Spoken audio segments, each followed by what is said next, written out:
Hello and welcome to Ketter Farms. We're here with another episode of the Minnesota Millennial Farmer map by Mapper's Paradise. And we have switched over to the latest version of the map, which was released on Mod Hub, the Giants Mod Hub, a couple of days ago. And we have been fighting to get everything transferred over and set up.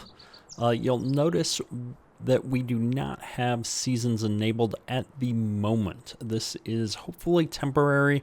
I am trying to sort out why snow is such a problem right now. I can't get the snow to melt on the map, which makes it impossible to play the game when there's a foot of snow on the ground in the middle of summer. So as soon as I sort that out, we will be getting started. I'm hoping to sort that out by Friday, which is when the next episode should come out. And so I wanted to just take a quick walk through the farm and show off some of the changes I made while moving all of the equipment and things over to the map. First off, we are going to try out the new TLX 2020 for a bit. This is a mod that a lot of people have been excited about, especially since it's coming out on consoles as well. And so we are going to be playing with that for just a bit, trading out the old Chevy Silverado. We do still have the Thunder Creek fuel trailer. I did change the color to white based on the most recent episodes of the Millennial Farmer, as he did get a new version of that. We still have two of these T880 Kenworths from Custom Modding.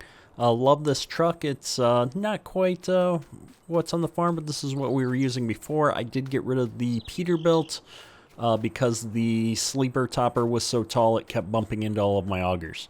We still have two of the Wilson trailers back here. I do have the Wilson step deck trailer again. However, this has been updated recently by Perma's Modding, and it now, when you put the hoses on the side, they're rigid, so they don't move around when you drive, which is awesome update.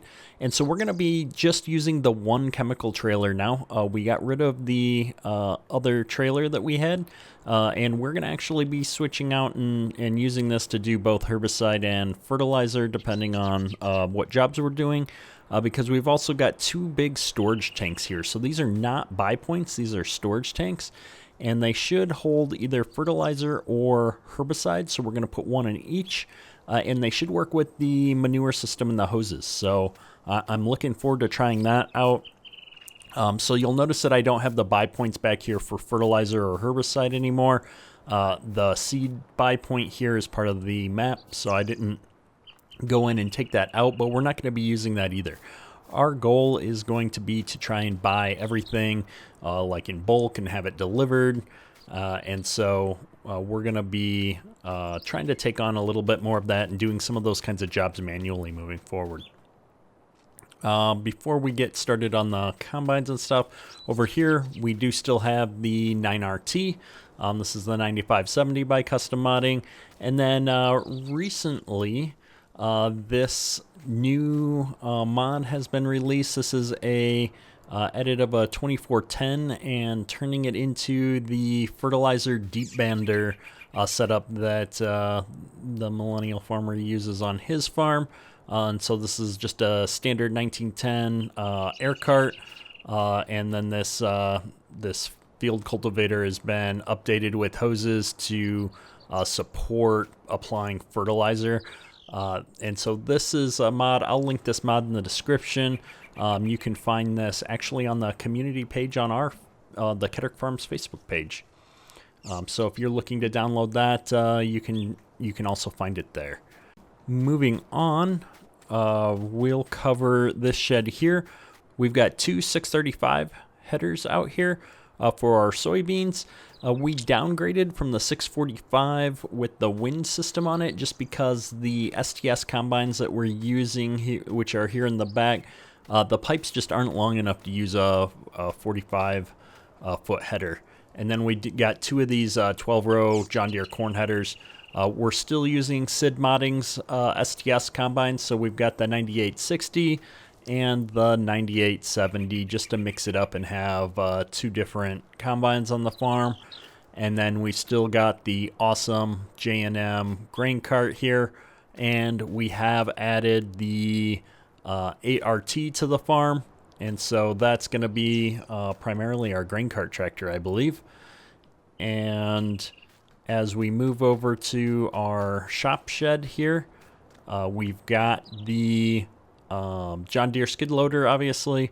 We've added the, if I can get to the model number here, I'll just jump in it. Oops.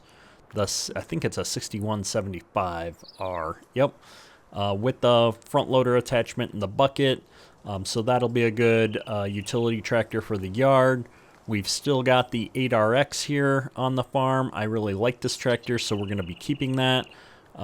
We are going to stick with the DB60s that we had when we were on the previous map version. I really like this mod. It's got manure system support, so I can use the hoses. And this one's got the tracks. And then if I jump over here, I've got one with wheels that goes along with our standard 8R that we've got here.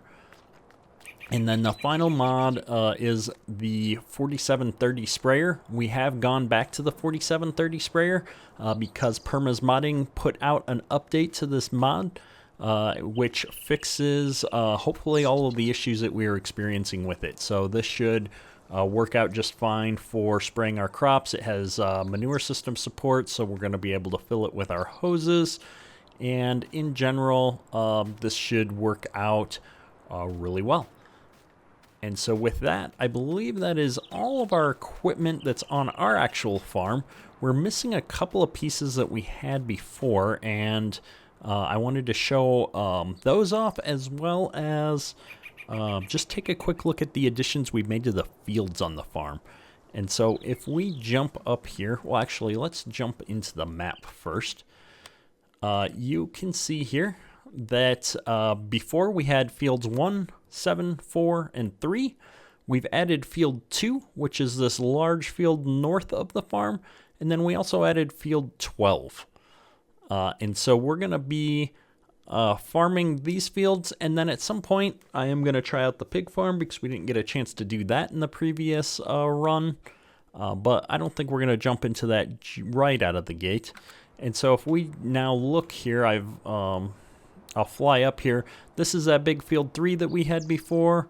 The other fields that we had here in the corner, we've now got the one across the road there on this side of the lake. And then we've got this large field here that's between us and the shop.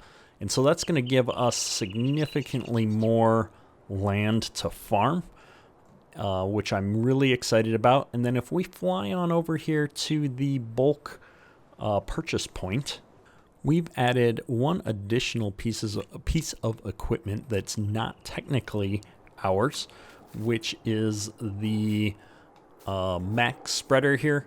This is pretty common, at least where I was at in Minnesota, that when you want to get lime or something like that spread on your fields, you hire out to the co-op to do that. And so this is actually going to just be a co-op vehicle. And whenever we want to do lime on our fields, we're going to end up paying to have somebody come out and spread that for us. And so we've got that mod set up and ready to go when we get to that point. So we're going to be doing a lot more purchasing our seeds and fertilizer and things like that, either in bulk with our seed tender or having it delivered in pallets and dealing with that back up at the farm. So this has just been a super quick episode to show off the changes we've had around the farm as we've moved to the new version. Like I said, I'm going to be working on getting seasons turned back on over the evening here. And when we go to start playing on this again, kicking off on Friday, we will hopefully have seasons re-enabled and be ready to rock and roll. If you have any comments or suggestions, please leave them below. And that's all for today. Kedrick, out.